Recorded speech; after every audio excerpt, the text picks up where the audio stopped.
Hello everyone, কেমন আছেন সবাই? বিদেশে চক্রবর্তীর আরেকটি ব্লগে আপনাদের সবাইকে অনেক অনেক স্বাগত।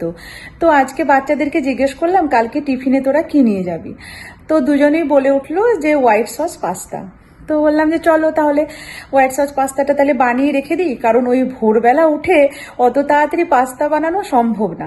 তো ভাবলাম যে আজকে বানিয়ে রেখে দিই, ঠান্ডাটাও বেশ পড়েছে। তো বানিয়ে রেখে দিলে সকালে আমার অনেকটা কাজ এগিয়ে থাকবে, গরম করবো আর দিয়ে দেবো। তো ভাবলাম যখন বানাচ্ছি তো আপনাদের সাথেও শেয়ার করি। আপনারাও বাচ্চাকে এরকমভাবে যদি টিফিনে পাস্তা বানিয়ে দেন, একদিন হয়তো বানিয়ে দিলেন উইকলি, তো বাচ্চাদেরও ভালো লাগবে, কারণ এতটা চিজি পাস্তা দেওয়া তো আর প্রতিদিন ঠিক না।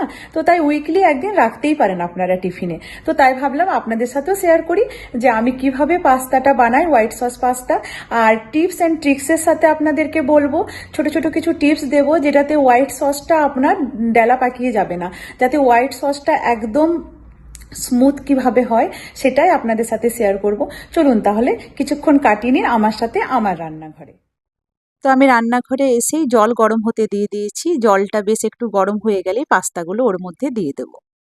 তো দেখুন জলটা অনেক গরম হয়ে গেছে, আর আমি এক বাটি কালারফুল পাস্তা জলের মধ্যে ফেলে দিলাম। আর দিয়ে দিলাম 2 চামচ নুন। নুনটার আমার ক্লিপসটা নেওয়া হয়নি। তো নুনটা দিয়ে এটা সেদ্ধ হতে দিচ্ছি, কারণ পাস্তাতে নুন থাকে না, তাই নুন দিয়ে সেদ্ধ করতে। তো দেখুন পাস্তাগুলো আমার প্রায় সেদ্ধ হয়ে গেছে। চলুন এরপর জলটা ড্রেন করে নিই, তারপর ফিরে আসছি। তো ওইদিকে জলটা ড্রেন করতে দিয়ে দিয়েছি, আর এখানে ফ্রাইং প্যানে দিয়ে দিলাম আমি বেশ অনেকটা বাটার। তো প্রথমে আমি চিকেনটা ফ্রাই করে নেব, তারপর আমি হোয়াইট সসটা বানাবো। তো দেখুন বাটারটা একটু গলে যাওয়ার পর দিয়ে দিচ্ছি ওখানে অনেকটা কুচনো রসুন। রসুনটা তো হোয়াইট সস পাস্তাতে লাগেই। তো রসুনটা দিয়ে দিলাম এখানে। রসুনটা একটু ভাজা ভাজা হয়ে গেলেই দিয়ে দিচ্ছি ওখানে আমি চিকেন যে কেটে রেখেছিলাম চিকেনটা।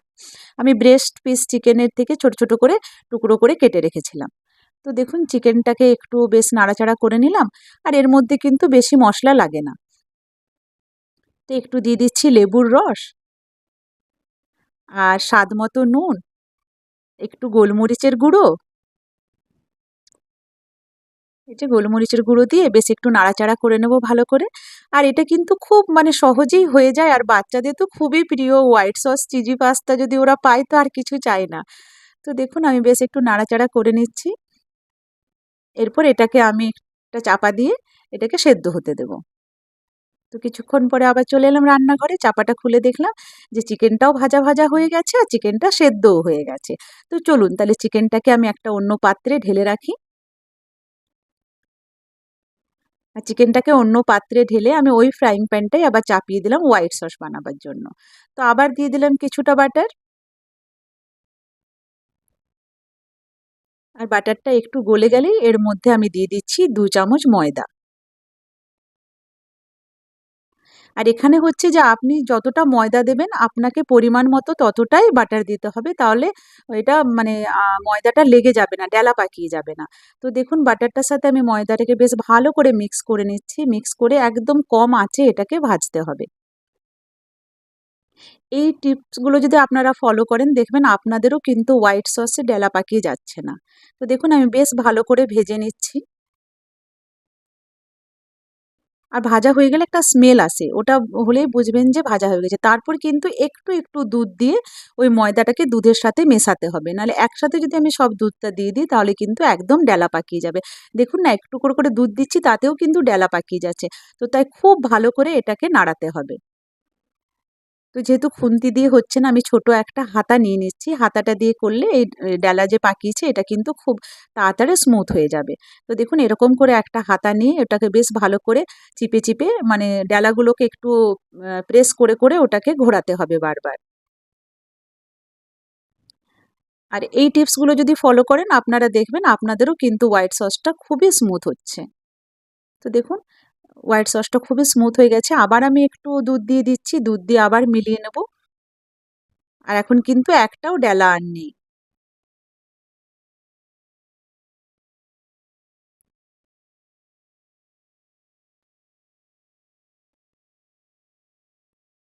তো দেখুন আমি দুধটা সব দিয়ে দিয়েছি। আর খুব স্মুথ হয়ে গেছে একদম হোয়াইট সসটা। আবার দিয়ে দিলাম একটু গোলমরিচের গুঁড়ো, স্বাদ মতো একটু নুন। নুনটা একটু কমই দিলাম যেহেতু এখানে চিজ দেবো, বাটার দিয়েছি, বাটারের মধ্যেও নুন আছে। তারপরে ওটা একটু মিলিয়ে নিলাম আর দিয়ে দিচ্ছি একটু চিলি ফ্লেক্স। আর দেখুন কত সহজেই হয়ে যায়। আমার বাচ্চারা তো খুব ভালোবাসে, আশা করি আপনাদের বাচ্চারাও ভালোবাসে। আর দিয়ে দিলাম একটু অরিগানো। অরিগানোটা দিতেও পারেন, নাও পারেন। মিলিয়ে নিলাম। এরপর আমি দিয়ে দেবো চিকেন যে ভেজে রেখেছি সেই চিকেনটা।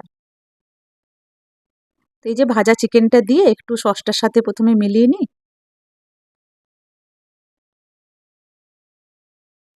আর যদি আমার ভিডিওটি ভালো লেগে থাকে তো অবশ্যই লাইক, কমেন্ট অ্যান্ড সাবস্ক্রাইব করে দেবেন। তারপর দিয়ে দিচ্ছি চিজ।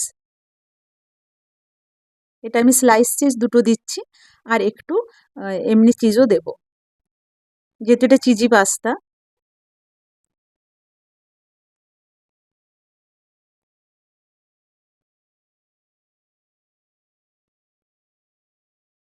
এরপর আমি দিয়ে দেবো আর একটু গ্রেটেড চিজ। এই গ্রেটেড চিজটা দিয়ে তারপরে দিয়ে দেবো আমি পাস্তাগুলো। আর খুবই চিজি চিজি, খুব সুন্দর লাগে খেতে। আমারও কিন্তু খুব ভালো লাগে। তো দেখুন চিজটাকে একটু মিলিয়ে দিলাম আর এরপর দিয়ে দেবো সেদ্ধ করে রাখা পাস্তাগুলো। এই যে পাস্তাগুলো দিয়ে দিচ্ছি, ব্যাস আর কিছু কাজ নেই। পাস্তাগুলো দিয়ে ভালো করে সসটার সাথে মিলিয়ে নিলেই রেডি হয়ে যাবে হোয়াইট সস চিজ পাস্তা। তো আপনারা অবশ্যই একবার ট্রাই করে দেখবেন যে কেমন হচ্ছে। আর আপনারা যদি এই টিপসগুলো ফলো করেন তো আমি গ্যারেন্টির সাথে বলতে পারি যে আপনাদের হোয়াইট সসটাও খুব স্মুথ হবে। আর দেখুন চিজগুলো গলে গলে যাচ্ছে, বেশ ভালো লাগছে দেখতে। এই যে ওপর নিচ করে ভালো করে আমি হোয়াইট সসটার সাথে পাস্তাটাকে মিশিয়ে দিচ্ছি। ব্যাস আর কোনো মশলাও লাগবে না, কিছুই না। রেডি হয়ে গেল আমাদের হোয়াইট সস পাস্তা। আর কালকের জন্য খুবই নিশ্চিন্ত, একটু 5 মিনিট দেরি করে উঠলেও কোনো প্রবলেম নেই, যেহেতু টিফিন বানানোই আছে। উঠবো, গরম করব, দিয়ে দেবো। চলুন তাহলে আজকে ভিডিওটা আমি এখানেই শেষ করছি। আবার দেখা হবে নতুন একটি ব্লগের সাথে। আর আমার ভিডিও ভালো লেগে থাকলে অবশ্যই লাইক, কমেন্ট অ্যান্ড সাবস্ক্রাইব করে দিয়ে আমার পাশে থাকবেন। Tata, good night.